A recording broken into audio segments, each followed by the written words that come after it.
എന്നുള്ളതാണ്. എലപ്പുള്ളിയിൽ ഇപ്പോൾ അവിശ്വാസം കൊണ്ടുവന്നിട്ടുണ്ട് CPIM. അപ്പോൾ അതെന്തായാലും അങ്ങനെ ഒരു അവിശ്വാസം കൊണ്ടുവന്നതിൽ വലിയ ടെൻഷൻ ഒന്നുമില്ല എന്നാണ് ഈ ഭരണസമിതി പറയുന്നത്. ഭരണസമിതി ഈ ഒരു വിഷയത്തിൽ തുടക്കം മുതൽ നിലപാട് അറിയിച്ചിരുന്നതാണ്. അപ്പോൾ ആ രീതിയിൽ അവർക്ക് ഭയമില്ല എന്ന് ഭരണസമിതി അറിയിക്കുമ്പോഴും അവിശ്വാസം കൊണ്ടുവരുന്നു CPIM എന്നുള്ളതാണ്. ജനങ്ങളുടെ കണ്ണിൽ പൊടിയിടാൻ വേണ്ടിയിട്ടാണ് ഇത്തരത്തിലൊരു അവിശ്വാസം കൊണ്ടുവരുന്നത്. തുടക്കത്തിൽ തന്നെ തങ്ങളുടെ നിലപാട് വ്യക്തമാക്കിയതാണ് എന്നും പഞ്ചായത്ത് ഭരണസമിതി പറയുന്നുണ്ട്. അപ്പം പഞ്ചായത്ത് ഭരണസമിതി നിർവഹിച്ചുകൊണ്ടിരിക്കുന്നത് ഈ ദൗത്യമാണെന്നും രേവതി ബാബു 24-നോട് പറഞ്ഞു. 24 ബ്രേക്കിംഗ്. നിഖിൽ പ്രമേഷ് തയ്യാറാക്കിയ റിപ്പോർട്ടിലേക്കാണ് പോകുന്നത്. ബ്രൂവറി വിഷയത്തിൽ അതിനെതിരായി നിലപാട് സ്വീകരിക്കുന്ന പഞ്ചായത്ത് ഭരണസമിതിക്കെതിരെ CPM ഒരു അവിശ്വാസം കൊണ്ടുവരികയാണ്. 14-ന് ആ അവിശ്വാസം ചർച്ച ചെയ്യും. എന്നോടൊപ്പം എലപ്പുള്ളി പഞ്ചായത്ത് പ്രസിഡന്റ് രേവതി ബാബു ചേരുന്നുണ്ട്. ഒരു അവിശ്വാസം കൊണ്ടുവരുന്നതിനോടുകൂടി എലപ്പുള്ളി പഞ്ചായത്ത് ഭരണം UDFന് നഷ്ടമാകുന്ന ഒരു ആശങ്ക താങ്കൾക്കുണ്ടോ പ്രസിഡന്റ്? ആശങ്കയില്ല, ഒരു ആശങ്കയില്ല.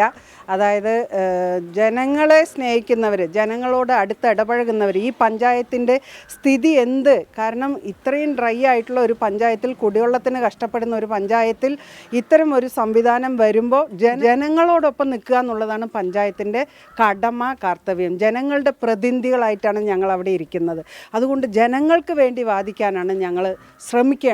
അത് പരിപൂർണമായിട്ട് ഞങ്ങൾ ചെയ്യും എന്നുള്ള കാര്യത്തിൽ ഒരു തർക്കവും വേണ്ട. അവിശ്വാസം പരാജയപ്പെടുന്നുള്ള കാര്യത്തിൽ യാതൊരു സംശയവുമില്ല. പൊതുജനങ്ങളുടെ മുന്നിൽ കണ്ണിൽ പൊടിയിടാനായിട്ടാണ് CPM ഇത്തരം ഒരു സംവിധാനം. കാരണം ഞങ്ങൾ അവിശ്വാസം കൊണ്ടുവന്നു.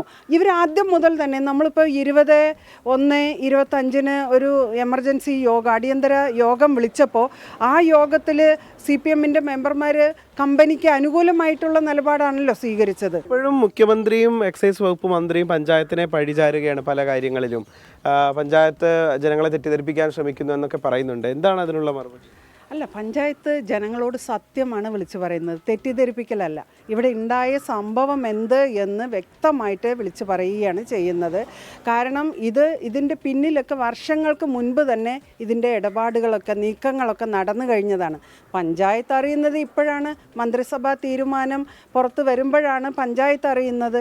അതുവരെ മുഖ്യമന്ത്രി തന്നെ നിയമസഭയിൽ പറഞ്ഞതാണല്ലോ വളരെ വ്യക്തമായിട്ട്, 3 വർഷത്തിനകത്ത് പഞ്ചായത്തിൽ രജിസ്റ്റർ ചെയ്താൽ മതി എന്ന് പറയുന്ന മുഖ്യമന്ത്രി പിന്നെ അവരുടെ പാർട്ടിയും പഞ്ചായത്ത് അനുമതി കൊടുത്തു. പഞ്ചായത്തിൻ്റെ അനുമതി ആവശ്യമില്ലല്ലോ. KSIDC മുഖേന ഒരു വ്യവസായം തുടങ്ങുന്നതിന് പഞ്ചായത്തിൻ്റെ അനുമതി ആവശ്യമില്ല.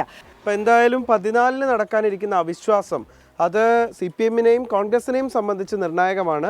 പക്ഷേ ഭരണസമിതിയെ താഴെ ഇടാനോ ഭരണസമിതിയെ താഴെ ഇറക്കാനോ കഴിയില്ല എന്നാണ് പഞ്ചായത്ത് പ്രസിഡന്റ് രേവതി ബാബു വ്യക്തമാക്കുന്നത്. രാജീവ് സുദേവിനൊപ്പം പാലക്കാട് നിന്ന് നിഖിൽ പ്രമേഷ്. അതെ, CPMനെയും കോൺഗ്രസിനെയും സംബന്ധിച്ച് ആ അവിശ്വാസം എന്തായാലും വലിയ പ്രാധാന്യം അർഹിക്കുന്ന ഒന്നാണ്. ഒരു പാർട്ടി ഇത് കൊണ്ടുവരാൻ വേണ്ടി എന്താ പറയുന്നത്, കിണഞ്ഞ് പരിശ്രമിക്കുന്നു, മറ്റൊരു പാർട്ടി അതിനെ എതിർക്കുന്നു.